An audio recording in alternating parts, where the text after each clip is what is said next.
Superintendent's report. Dr. Waddell.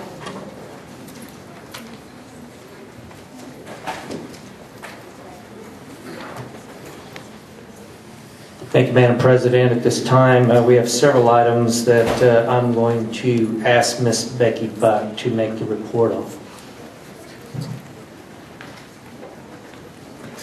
I'll try to go through them briefly. The first one is the program intent, and as you can see, the district has budgeted the sufficient funds to meet all the required spending levels in all the areas. There are two programs, the accelerated education and the high school allotment, in which the expenditures to date do not quite meet the spending criteria. The next report is our administrative cost test. As you can see, the expenditures are 5.91% for the administrative cost ratio, which is below the district standard of 11.05, and it's also below the budget cost ratio of 5.95%. The next reports are our tax reports, and as you can see, we collected $41.1 million in our current levy for February. $30 million was related to the general fund, and $11.1 was for our debt service fund. And then the next report just shows that we have $15 million in our taxes receivable. The next report is our estimated fund balance, and this is just an estimated fund balance based on budget. And in the general fund, it shows an estimated unreserved fund balance based on budget at 8/31/11 to be $49.6 million and $20.5 in the debt service. The next report is our general fund. We actually just show the percentages so you can see, if we're kind of in line. The bottom line is it is an increase into the fund balance of $131 for February. Again, this relates to the tax collections because we do have most of our taxes collected by February, and I think when you receive your March report, if you haven't already received it, you'll start to see the decline because we have peaked on the collection of our taxes, and you're going to start seeing a decline in the increase to fund balance. And the next report is just a chart just to show how we are, comparison of our targeted revenue to actual revenue for the general fund. The other financial is just our combined financial revenues for all governmental, and that is all funds with the exception of our workers' comp fund and our student activity fund, so that's accumulation of all other funds. And then we have our food service financial, which is showing an increased fund balance as of February of $1.5 million. And then we have the budget to versus projected actual variance, in which Teresa Maniscalco will speak on. This report is one you haven't seen before. Dr. Waddell asked me to prepare a forecast of actual revenues and expenditures for the current year and provide explanations for the resulting budget to actual variances. To prepare those projections, I assumed that all property taxes budgeted would be collected and there would be no variance. And then I used current enrollment projections to calculate state revenue. So on the revenue side, we are projecting $6.5 million will be collected more than budgeted. That's a 1.68% variance in total. The largest variance is in state revenue, and that is because of two items, and they're both related to forecasts. The budget was prepared on a lower ADA forecast than we actually have, and state comp ed enrollment is higher than we had budgeted. So those two items combined increased our WADA by over 1,000 or 1.18%. So that is providing us $6.2 million more in state revenue. On the expenditure side, the largest variance is in the payroll items, but that is not the largest percentage variance. It's $4.5 million in total, or 1.31%. There are a few factors that make up the payroll variance. The first is related to position control. Position control wasn't fully implemented when we started this fiscal year, so we've been working on it as we went. As a result of that, the cleanup, we've eliminated 61 positions from position control. Now, some of that is because of the cleanup, and some of it is because of positions that became vacant, and we chose not to fill them. So those two things combined provide $3 million of the variance. We're also hiring less experienced employees when we can. That number is also difficult to track, but we think that provides a variance of about $1.5 million to $2 million. Our workers' comp rates, we decreased the rates that we're using after we prepared the budget. So the variance provided there is about $800,000. Health insurance, we budget health insurance for every vacant position, and we didn't fill all those vacant positions. So the variance there is projected at $690,000. Now those positive variances will be offset by the early resignation incentive of $3 million. So the end result is about a $4.5 million variance, positive variance. For contracted services, the variance is roughly $2 million. Utilities makes up about $500,000 of that, and tax appraisal and collection about $400,000. Copier costs, at the time we prepared the budget, we were working under the old copier contract. The new rates were less, so we're saving about $280,000, and the remainder is spread out over various accounts. Supplies and materials, the variance is about $1.7 million, or 16.26%. Now that's a large percent, but not a large dollar amount. We usually do have a large variance in supplies. We're thinking that will be about $1.63 million, but there is $1 million budgeted in supplies that relate specifically to high school allotment that hasn't been reallocated yet, so that number may actually fluctuate a little. And finally, other operating expenses, it's $109,000 variance, which isn't very much, largely resulting from employee travel and dues. Now these numbers, I have a disclaimer, they are estimates based on projections. They can and will change, but this is our best guess at this time. The bottom line is that we're projecting an $11 million deficit as compared to the $25 million that's budgeted, with a variance of $14.8 million.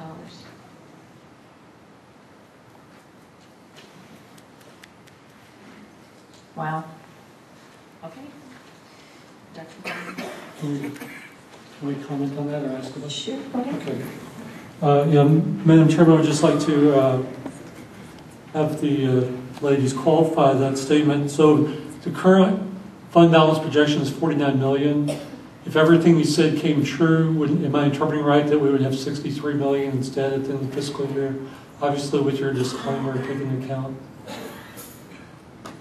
The total fund balance at the end of the last fiscal year was about $120 million, and we're projecting a deficit now of $11 million, so it would be $109 million. What am I looking at? Oh, the schedule you're looking at shows the reserve fund balance. That's the $45 million. Oh. That's the minimum fund balance set by the board. Okay. So that bottom line number is a net number. Okay, but it also includes spending the $14 million that we're hoping to save at this point? Yes. Okay, thank you.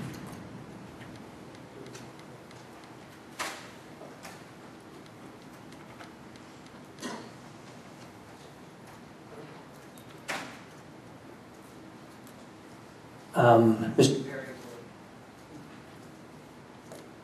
Keep cutting myself off. Ask Mr. Perry to present the construction report. Thank you, Dr. Waddell, President Kyer, members of the board. We continue to be on track with our 9th and 10th grade campus. We're scheduled to open that in June, and thankfully it's a good thing because we have a lot of sports camps that are going to be held down there this year, because frankly we're tearing down the gyms at the main campus of Lewisville High School, so we're moving some of our camps down there.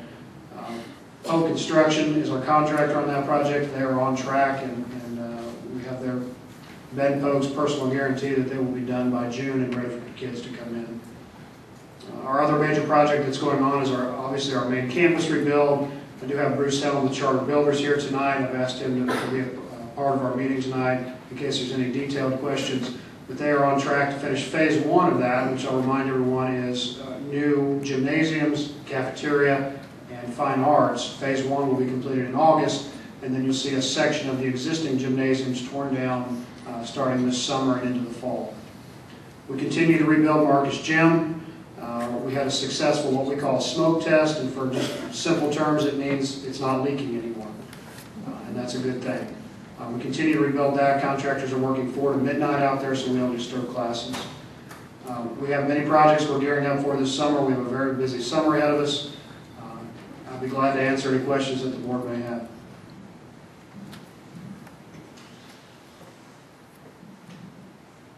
May I get a quick update on the insurance status on the Marcus?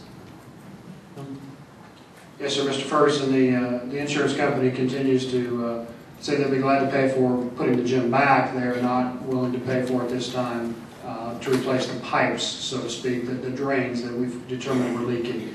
We continue to discuss with them. We actually have an existing tour that's scheduled for next week. But their contention is that was a design flaw that they're not responsible for, and they're only taking responsibility for the damage that occurred from the water itself. Is it? That's the gist of it, Mr. Ferguson. They're also saying that was a pre-existing condition, and they're not responsible for that. They are responsible for putting the floor back. Michael, I have a question.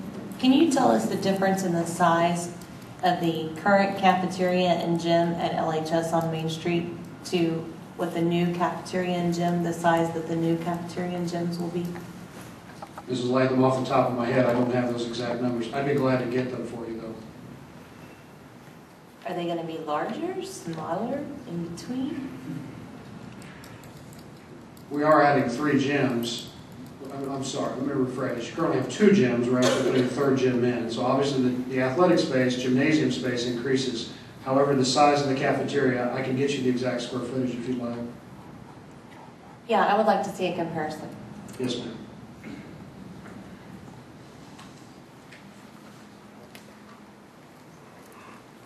Okay, if there's no other questions, I'll ask for Mr. Williams to give the facility services report. Thank you, Dr. Waddell and Ms. Carr, board members. You have before you the facility report. You can see that the maintenance department performed almost 2,000 work orders in the month of March. At the back of the report is the utility information. We still continue to make good progress in our consumption savings. It gets a little bit harder every year, every quarter, to continue to reduce cost. Our energy management team did a great job at doing that, and we'll be happy to answer any questions about that report.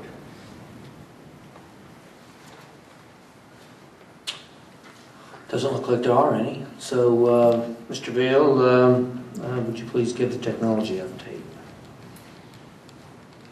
Well, a number of projects are in progress right now. You can see from our update some of the areas that we're working on.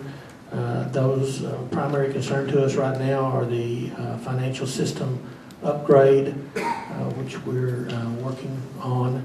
Also, the student information system RFP is due in tomorrow, so we'll have some good information on what these systems are going to cost us. Also have Debbie Largent, Ms. Largent, who supervises our enterprise programs, is in Austin right now, helping to review the state student information system information, which will give us a good heads up on what the state's going to do with the student information system. We're also moving forward with our Smart Board initiative in the elementary campuses. And those are 3 of the main projects that we're working on, but you can see there's some other areas that we're certainly involved with if you have any questions on those.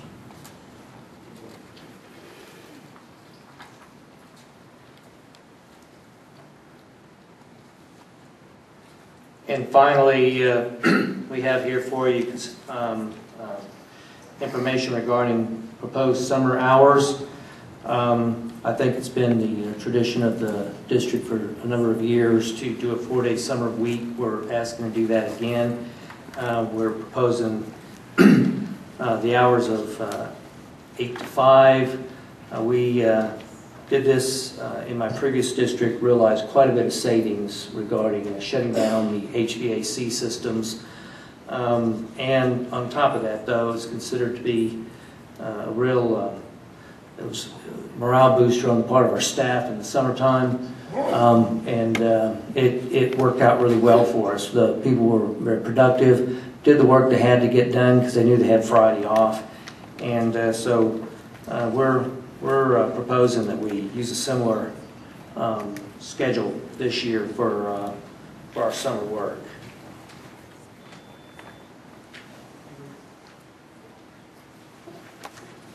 Just as a point of clarification, that particular information doesn't seem to be in our board packet, the specifics on the hours and the days. Did anybody else find it and I just missed it? Okay. Did it not get in there? All right. All right. Well, I'll tell you what we'll do. We'll Read it out loud. Yeah, it would be, I don't have the exact days, it would begin after the first week after the last day of school, and then it would go to the week before the teachers report back. So what are those exact days, Ms. Haynes? Beginning with the week of June 13th and ending, I heard someone telling me in the back, August 5th, thank you, Mr. Bonner, with the 4th of July, 4-day weeks, so we'll have Fridays off. And just before the new teachers and our teachers come back will be our last Thursday, which will be August 4th. And I apologize for... Hours run 8 to 5.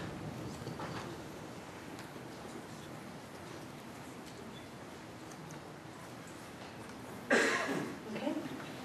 And that so ends the superintendent's report. We're going to move on to action items. We're not, Yes. we don't need to vote on that. No, that's an administrative decision. No, I think it was informational or just on. Okay, moving on to action items. Consider amendment of order of election for May 14th, 2011. These are just standard ones. These are mostly, I believe, due to some of the local municipalities don't have elections. Lucky them. Highland Village being one of them. I saw the mayor here a little while ago. I think he left. So that's more or less what it is. So consider. I need a motion. Motion, Mr. Ferguson. Second, Ms. Gregg. Anybody have any discussion on that? Ms. Carr, do you want to take maybe 1 through 4 all together since We could do that. they all relate to elections? Well, 1 to 3, consider approval. The number 4 is Denton County Special Education. So 1, 2, and 3, is that a... Was my motion seconded? Yes, it was by Ms. Gregg. Okay, we'll just take 2 and 3 together. Okay, so all in favor of 4A1? That is unanimous, Ms. Arnold. Moving on to consider together action items 4A2 and 3 together. Need a motion? Motion, Mr. Ferguson. Second, Mr. Knapp. Any discussion? Seeing none, all in favor? That is unanimous, Ms. Arnold. Thank you. Okay, move on to consider approval of Denton County Special Education Shared Services Arrangement Agreement. I believe Dr. Walker is here.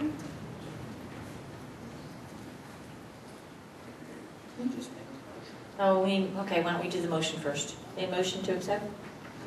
Or, I'm going by my cheat sheet. Hold on, we have a technology problem here. Human technology.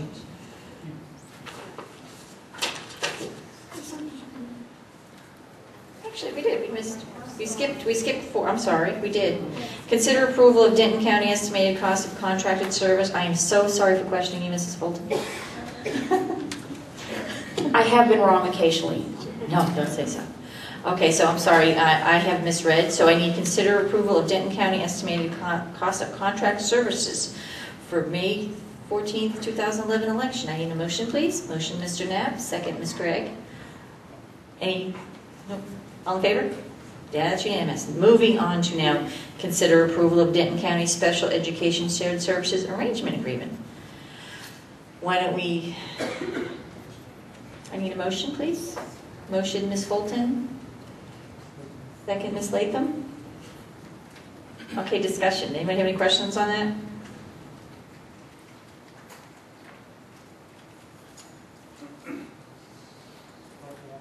Dr. Walker, would you like to speak on it? Oh, there you are. Do you need to? It's pretty standard. We haven't had to renew this for several years. The Texas Education Agency came back and said we had to renew our shared service arrangement agreement with Denton for, they serve our kids who go to regional day school for the deaf. So our kids who have severe auditory impairments that need those services are transported up there for school. Well, thank you. I have a motion and a second on the floor. Any questions? Seeing none, all in favor? That is unanimous, Ms. Arnold. Moving on to consider approval of increasing early resignation incentive. Ms. Foudy.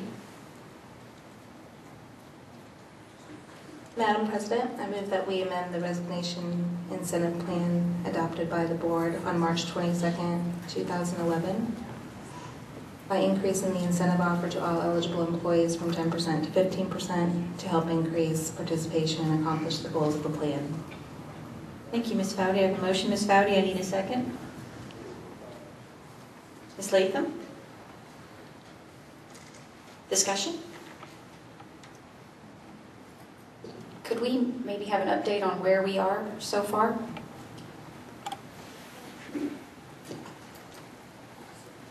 Yes, ma'am.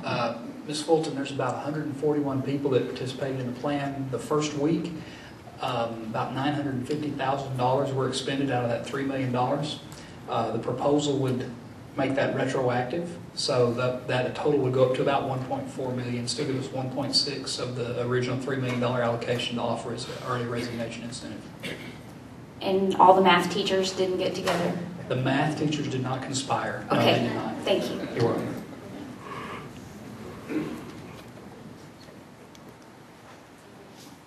Any other questions? I'm sorry, when does it expire now? The new offer? Sorry, Mr. Bond. What was that again? I'm sorry. When do we? We don't have a date. We don't have a deadline anymore? Till the money runs out. Oh, okay. I won't run off this time. Anything else? First come, first serve. Don't let the grass grow under your feet, okay? Okay, so we have a motion and a second. Do we have any other discussion? I just feel like we're doing what the big companies are doing, buying out. It almost seems like hey, here it is. Wow. Okay, no further discussion? Okay, all in favor? That is unanimous. Okay, consider adoption of revisions to board policy DED local compensation and benefits, vacations, and holidays. Ms. Latham.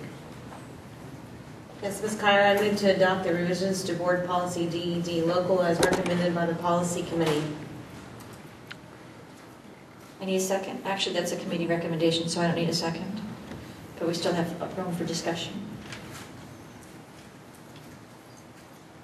Who's first? Mr. Knapp? I just question clarification as I read this. We're not taking, if you don't retire, there's still compensation when you do retire for your bank or grandfather vacation, correct? I.e., it doesn't all disappear after 3 years, the grandfather vacation. Who wants to answer? Mr. Bonner. Mr. Knapp, if I'm understanding your question correctly, you're asking if at the end of the 3-year period, is there still some accrued value? Is that correct? You currently have vacation, grandfather vacation, that doesn't evaporate after 3 years. The amount does not go down to zero, that's correct. There's still some compensation for those who may retire in 10 years. Yes, sir. If someone were to leave, separate in 10 years, there would be the opportunity to be reimbursed for those days at 50% of the daily rate, capped at $10,000. At their rate at that point in time? Yes, sir, at their rate at that point in time. That's correct. Okay. Just trying to process the comments that were made tonight with what I read. Mr. Knapp. Anybody else? Ms. Carr, Mr. Ferguson. I would speak against the motion as stated right now. I believe that the audit committee saw this when we reviewed the audit back in December, and saw that the payroll liability gone from $4 million to $4.6 million in 1 year for accrued vacation days. And we asked, should we look at ceasing accrued vacation time, which is what I was in favor of, that we no longer accrue it. I also agree that we should probably freeze the current days, or freeze the value of the current accrual. But I do not agree with taking away what people have already earned and saying he has to I couldn't say nothing to the class. I don't care what people think, that's just what I think is right. So. Thank you, Mr. Ferguson. Ms. Fulton?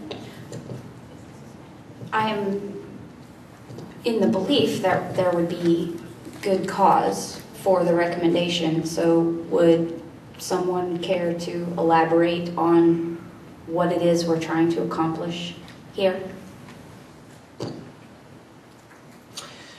Yes, ma'am, we're trying to address this, which is as a means of dealing with the financial situation we're dealing with, reducing the exposure the district has on liabilities. Feel like we're giving an opportunity for people to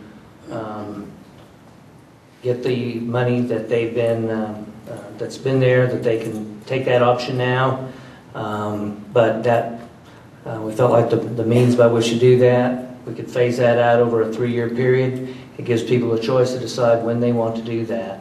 So it's to control cost on this liability. The vacation days are still there; they don't go away. But it's a process that we recommended to control those costs. Mr. Knapp? Another question with that comment. If you don't retire, gainfully employed 5 years now, do you still have that vacation time to take? In other words, if someone has 6 weeks of vacation, they could take 6 weeks of vacation? Yes. I saw a nod, no, and a yes. So. I don't think that's the way we worded that. I thought that it was phased out over a period of time, with the third year leaving them at 50%. Looking at the accumulation section, that's why I was. That's on that policy. Is that 13? Is that how it's worded in there, Mr. Bonner? Yes, Dr. Waddell, under the accumulation section, let me just read it in the record. Vacation days earned on or after July 1, 2011 shall be permitted to accumulate to a maximum of 20. However, vacation days earned and accumulated without limit before July 1, 2011 shall be designated as grandfathered vacation days, shall be recorded separately from days earned after that date, in key part, and shall remain on an employee's record until used by the employee or until the employee separates from employment with the district. So from what I understand is that if somebody right now has 60 days and they get sick, or for some reason, unfortunately, something happens, and those days are grandfathered, and they're going to be working here with us for another 10 years, if they get sick, they still have those days available to them to use for short-term disability. Yes, ma'am. My reading of that indicates that they would remain on that employee's record until they separate from employment. Okay, so I think some of the employees might be thinking that as soon as this goes into effect, they're just automatically getting half their days. No, ma'am, that's not correct according to the reading that's just taking place here. It's only if they separate, that's when they get if they decide to leave in 5 years, they'll get 50% of whatever grandfather vacation they have. Yes, ma'am, that's correct. Okay. So it's only the cash then that goes down, the days stay. The days. Grandfather days first. That's correct. Yes, so somebody still, unfortunately, if they get sick between now and when they leave in 10 years, they still have that, the vacation is still sitting there ready to be used, but if they decide to leave after our 3-year area, 3 year of the decreasing, if they decide to leave, then they only get a certain percentage. So it's still available to them as long as they are part of the LISD family. That's correct. Okay. That's correct. Have we done any analysis to see what the cost is if we don't decline the amount each year and just leave? I know we've already got it's a liability on the books. If we were to just freeze it, even as the suggestion was freeze it at today's rate, do we know what the financial impact of that might be? About 400 employees in that list, in that pool, and right now the accrued value is about $2.9 million. And Now, it obviously diminishes, when people take time. it diminishes. Roughly $3 million would be our hit if we said, if you retire in 4 years, you still get the 100% or whatever. I'm understanding you correctly, yes, sir. If you froze it and said you'd pay it, is that what you're proposing? Well, I'm just wondering if we should. Well, versus Step back half, I and- mean, that's 1.5 million. We weren't talking about going to zero anyway, we're talking about doing half. No, you're not going So if to the zero. current exposure is 3 million, we're going to, I can do the math here, it's 1.5 million. I just wonder if we need to step back, take another look at this, and maybe bring it up again with a little more detail or.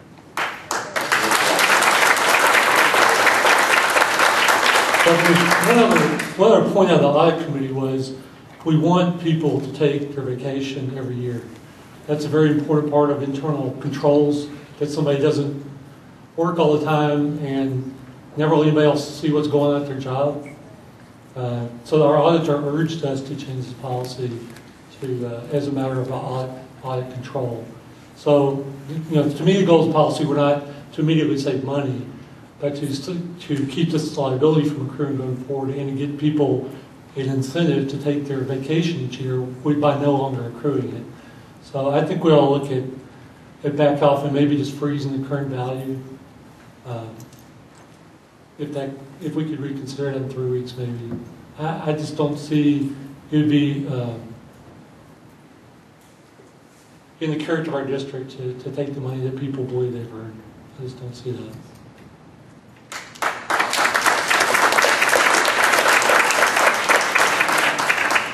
So what I'm hearing is that we're going to need to, but this has been, what you're talking, you want to make another amendment to the motion, or what would you like to do, Mr. Ferguson?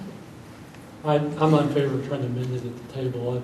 I would just move to refer back to the committee for amendment. Refer back to the committee for amendment? It's their job to amend policy, so.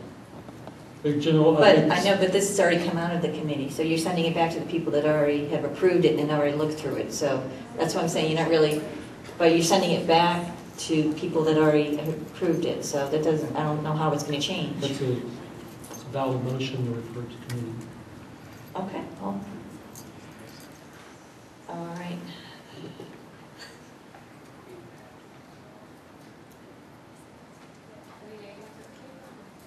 Would you like to withdraw? Should we withdraw the motion?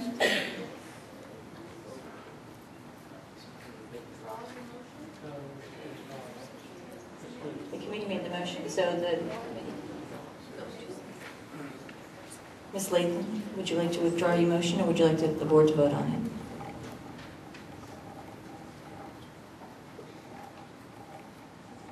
it? It's since you The motion failed for lack of second. Yes, it did.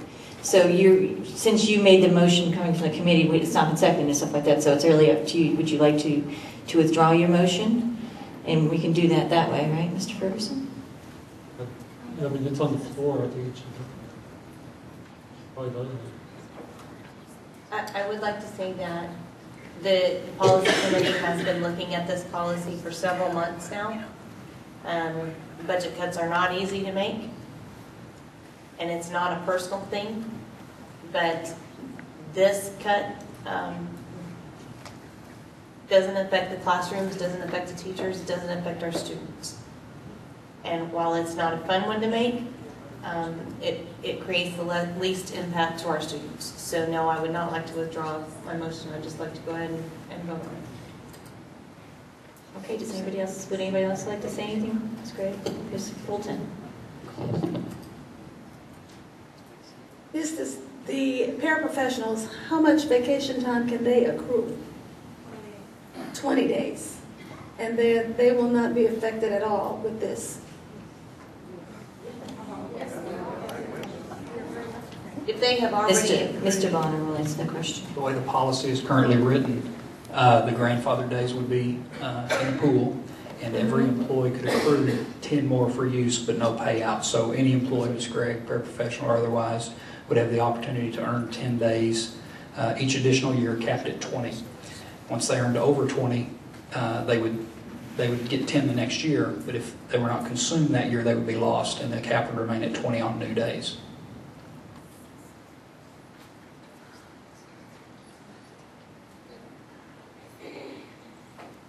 Ms. Fulton, Ms. Fulton, did you have something you want to say? I'm just really, I'm confused, so I'm trying to make sure that I understand this. If we're going to boil this all down to the bottom line, are we talking about this overall net improvement in our financial situation is $1.5 million? Referring to the 1.5 that Mr. Ferguson mentioned a moment ago? The 1.5 would be half of 3. Correct. So the decision on 50% or 100% is $1.5 million. Sure. I follow Mr. Ferguson's logic in his math. Difficult to project how much savings would be. I mean, we could have the math conspiracy, everyone take it this year, and then we'd be on the hook for the full $2.9 million. Certainly under Mr. Ferguson's model, everybody could wait until the third year and end up with about $1.5 million. So it's hard to project when people might take that or might not take it. Well, I think that's the range. Revising this in my remarks, the maximum value we would achieve is 1.45 million to be exact. And it would obviously be less than that as people took the incentive to cash out early. It's also important to point out that currently there was no policy addressing this accrual of vacation time. So, yes, there was no policy addressing that. And there is no savings this year. I mean, by doing this is a time thing. It's going to reduce our liability over time.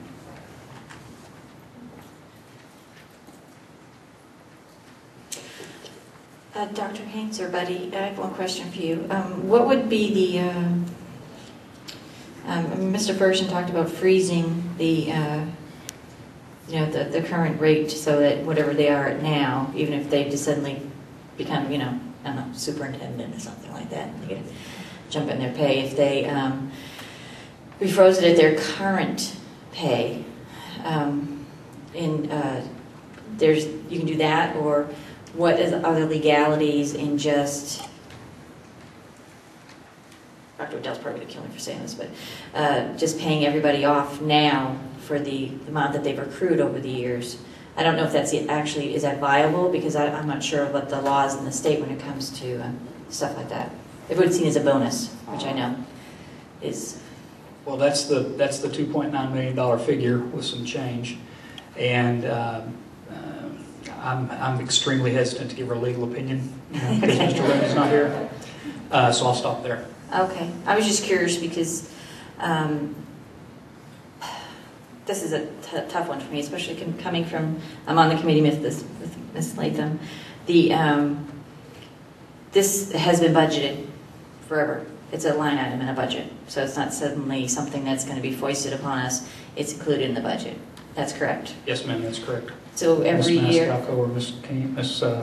every year we carry this amount, and it's included in whatever deficit we have and everything like that. So that's automatic. Some of the savings we get every year, but still carried over the following year. So that's understood. So that in itself is my dilemma, because as everybody says, yes, I believe that you've earned this coming through, and we are faced with all these cuts.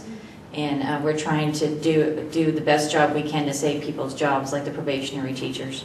But I also understand, and even though some people out there in the audience might be saying, well, this happened to me 5 years ago because I worked for, wherever private company or public company you want to talk about.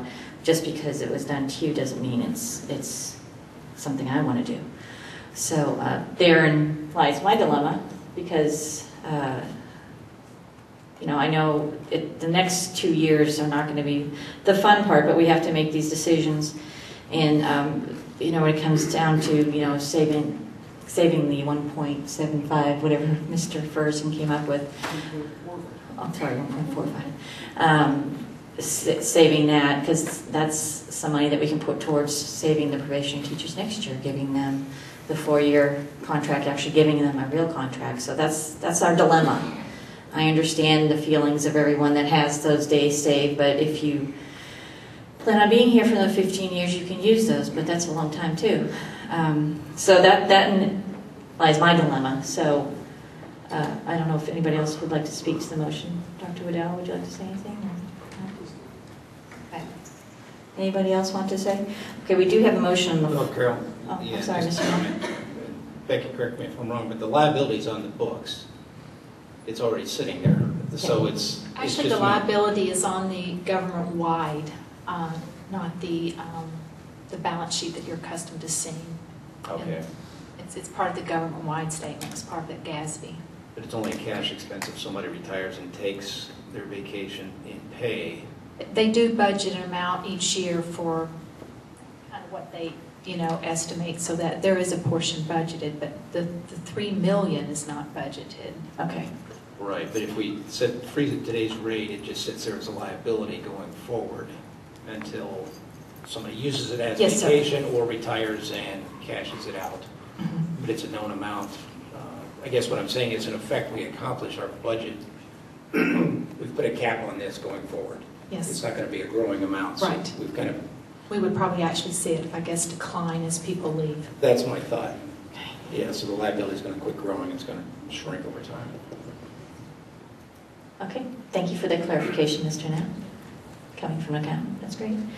Okay, anybody else? Are we all feeling comfortable enough to vote on this now? I'm seeing no. Okay, Let's do it this way then. I'll make an amendment, motion to make an amendment to strike the paragraph titled compensation for grandfather vacation days upon separation of service. Totally leaves the rest of the policy intact, so we would have an accrual policy, and it would be implied that vacation will be paid out as normal. If the policy committee wants to come back with a separate policy on that, that would be great. That would be the amendment that I would make. So this would leave all the policy intact except for this declining payment of compensation for grandfather vacation. Just moving to strike the paragraph.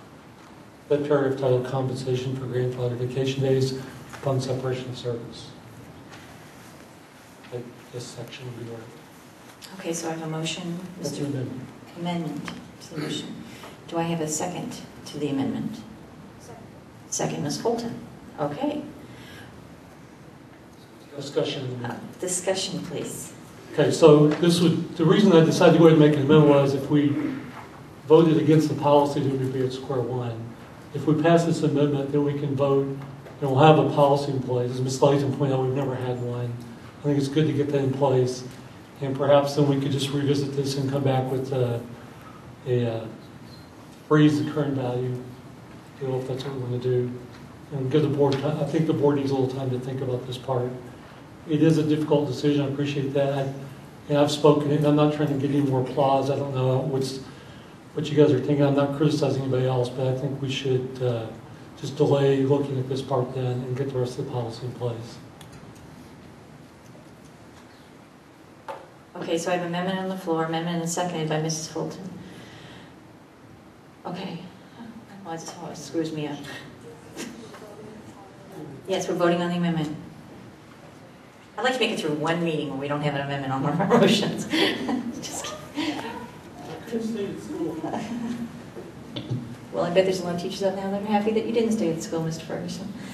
So there's an amendment on the floor. Would anybody like to speak to the amendment? Mr. Ferguson has always speak to his amendment. Would anybody else like to make any comments or questions? Just clarification, what you're removing is items 1, 2, 3, and 4, and the last piece, right?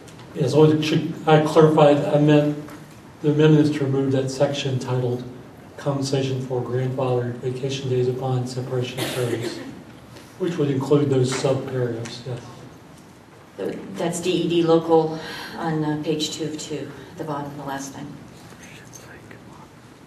Okay, that makes me have a question then. If we take that piece out, our liability increases as the pay for that person increases because we're not freezing that rate. Yes, but I believe Mr. Ferguson is bringing forward for further discussion by the entire board. It's not necessarily doing away with it. Right. He just wants to remove it so that the whole board will have the discussion and any other ramifications than just coming out of committee is what I understand. But he's looking for more information.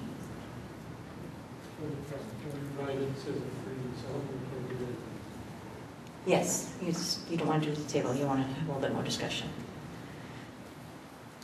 Does everybody understand that? Anybody else like to speak to that, Mr. Knapp, Ms. Gregg?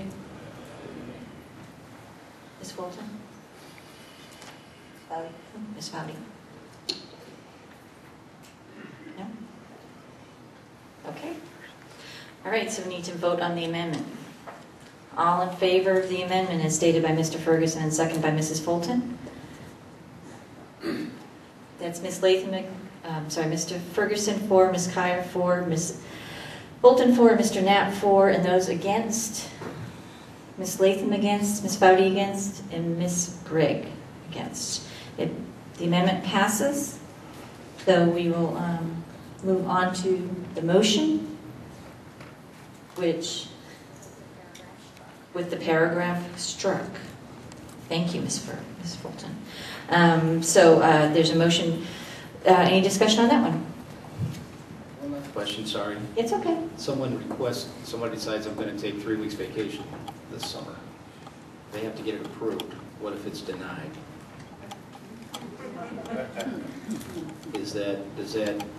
I guess that's a legal question possibly.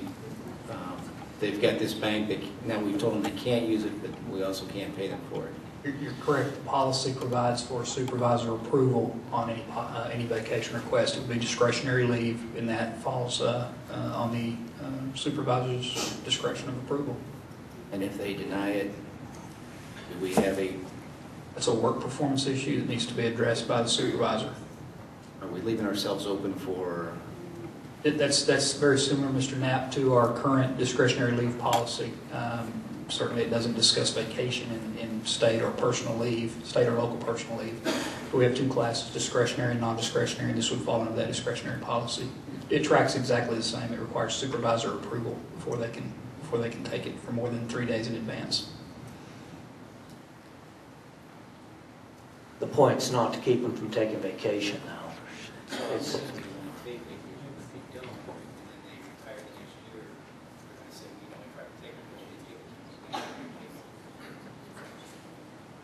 I think most of the time, the practice would be they could be able to take the vacation. But if there's a conflict, like with the work that they've got to do, there's something they've got to get done, administration has that, the supervisor has that discretion. But I think we're not going to be doing that in a way that prevents them from taking a vacation. You look up, de facto, they weren't able to do that. Okay, so we have a motion. Anybody else have any discussion? Okay, all in favor? That's unanimous, Ms. Arnold. Okay. Thank you all very much for your patience. The Boy Scouts still here?